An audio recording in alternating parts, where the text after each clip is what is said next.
Hay Festival. Hay Festival. Hay Festival. Hay Festival. Hay Festival. Hay Festival. Hay Festival. Hay Festival. Bienvenidos al podcast Hay Festival 2025, un espacio para imaginar otro mundo.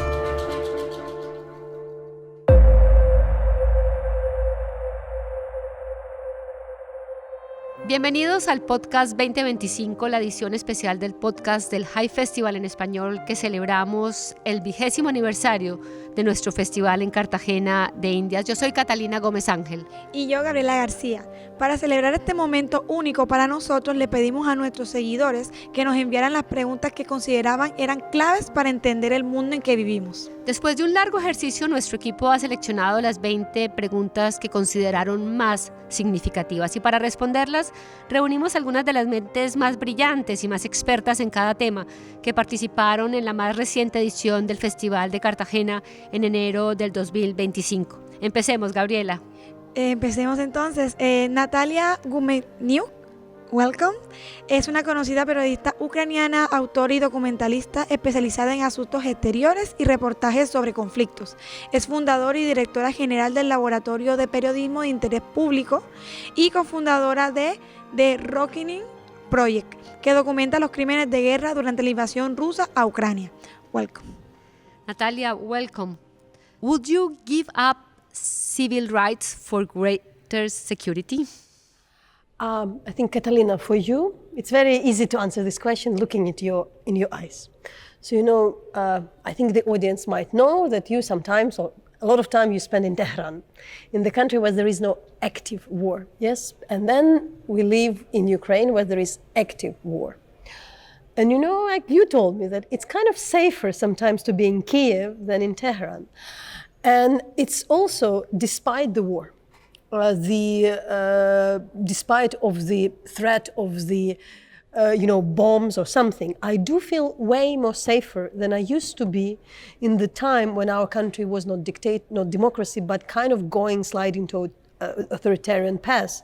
Because, like in Russia, I wouldn't have bombs, but I know I can be detained, I can be tortured, and my life doesn't belong to me.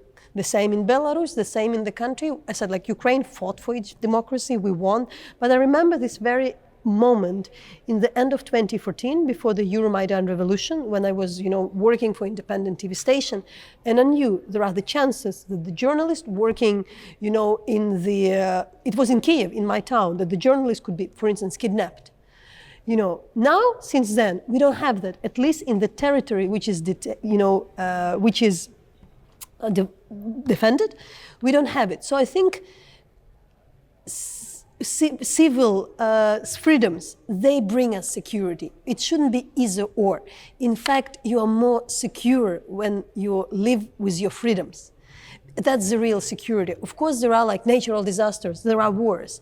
But I do think this argument that, dictatorship kind of bring you control and security, that's not totally true. Your life don't belong you. And I do think that we are definitely way more secure than in when we have our freedoms. The other day, I was watching again this documentary called The Winter of Fire about Maidan Revolution, all this winter, 2013, 2014, where Ukrainians fight for that freedom, for democracy and for freedom. And I think you fight for that because the Ukrainians, like many other nations, understand what is to live without freedom. You grow up in the Soviet Union, and I think this is important to remember. You know how it's to live without freedom, and you fight for the freedom, not just in this war. You have been fighting for this war, for this freedom for more than 10 years or more. Yes, and I'm the person who really insists, and I know why I do that. When there is a war in your country, in our political discussion, in the debate, there is a lot what we call hot air, speculation, discussions. But when you're on the edge, what matters, what doesn't, what is important, what is not. And then you understand that these freedoms are important, that the democracy is important. You really feel it, with your skin. So I think that's what we are living through. And I also even claim, despite all the discussions world is going into shambles, I really think that democracies are weak. when we don't use them. Then when they're weak. But if we use them, they can be very strong. So what we are fighting for is not very much theoretical. It's really, really practical. And it's really, it really works. Yes, and everything is very interesting, and this topic is very complicated to speak now. And the next question is, are there alternative models to democracy? I think we can discuss what is democracy, and I do think we are in a very good position also. We are in a very peculiar position as Ukraine, to give example. Today, we narrowed down the democracy to the elections. But it's true that the governments and authoritarian governments, dictators, they learn how to use it. It's like as if we believed in social media who will bring the freedom, but then they can be misused. The way how the elections are kind of run with the money, with something. I'm still a huge supporter of the elections. They should happen. There is no doubt about that. But I give you an example. Now we have in Ukraine martial law because of the war. And usually in authoritarian regime, you're cautious about martial laws because sometimes authoritarian leaders use the martial law to install more kind of rules, prohibitions. So people kind of cautious. In Ukraine, there is no doubt there is war. There is a full-scale war. So we don't have doubt that the martial law should be imposed. Our parliament votes for martial law every 3 months. But we can't have elections. But I insist that Ukraine remains a very democratic place because the debates are there, the freedoms are there, but also I talked about to some people, how you describe democracy in the country at war where you don't have elections, what it is. And the answer for us was at least we're working according and living according to the rules and laws. It's not like still we have, a military dictator which forbids everything and runs the country as if no rules, no orders, no constitution. So I think partially democracy without the elections can be the ones if we really follow the laws, when the laws are respected. And we can say that even during the war, the judge takes his decision because there is such a law, and the freedom person get detained because there is such a regulation which is passed by the parliament, because there is a particular, exemption for this particular prohibition, So if it's just one man says I don't allow to do that, yes, it's not democracy. But that's why I'm saying that democracy is about elections, but I think it's really about having the just system which society understand that this is our laws, we share them, we agree that they're created, but let's say democratically elected officials, parliament, government, and we follow them. And that's how I would explain that. As I said, during different moments, they can be very strict and the others, but the fact is that there is a social consensus, there is some kind of accountability, there is a way to stop it, there is a way to protest against that, there is a way to speak against that, and then probably, you can change the law, change the rule. So that's why I do think that, there are very clear things what democracy is, how we practice it, and for us it's we have this perfect example of having democracy without elections. It should be happening, but I'm just generally explaining what it is as well, beyond the usual way that once in 4 years you just delegate everything to some other people and totally don't care and not practice your citizenship. Actually, it's more democracy that, because you as a citizens, you are practicing this responsibility as a society. But Nataliya, another question of our audience is, are we witnessing the end of the single Western narrative? Do you believe that is happening? But I live in the country where we never had the single Western narrative. So for instance, we were very often, our media till 2014 were really under strong influence of Russia. To be honest, the major Ukrainian media, they were kind of the oligarchs were anti-Western. So, I grew up in the world where there was never really Western narrative was the negative, we disagree. So I'm not saying it's the end. I think it's a fight, but I always challenge. I'm Ukrainian in Colombia. I don't think it's Western. I covered the Arab Spring. I covered the world. I don't think that, like, I don't know, Koreans fighting in the streets against kind of the president prime minister who wanted to kind of do something wrong.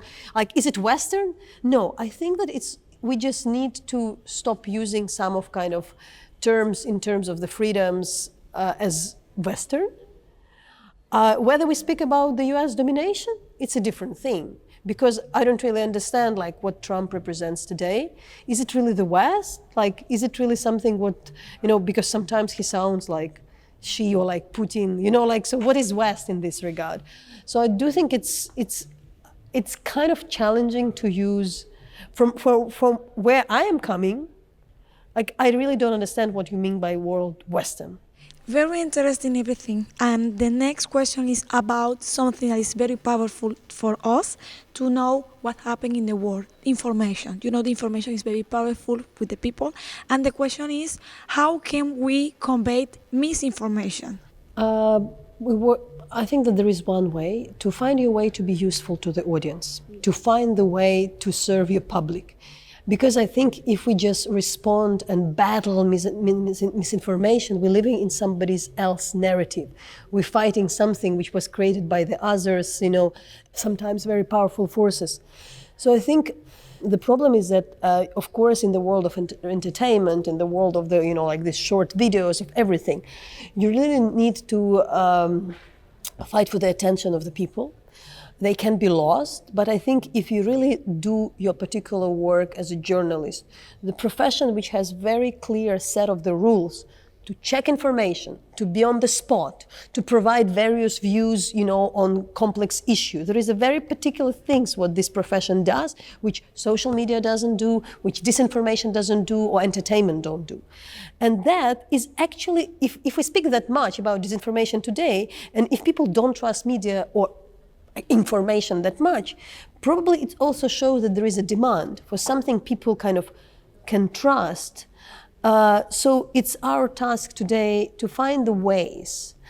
I also think that on top of everything, I also think that we just shouldn't just close eyes and pretend these structures don't exist, like this. So we also can, make investigation and explain that this kind of who this media belong to, who these bodies, which so for instance, in case of Ukraine, who, call for the murder of the Ukrainians, how they are connected to the government of Russia, expose them, tell them.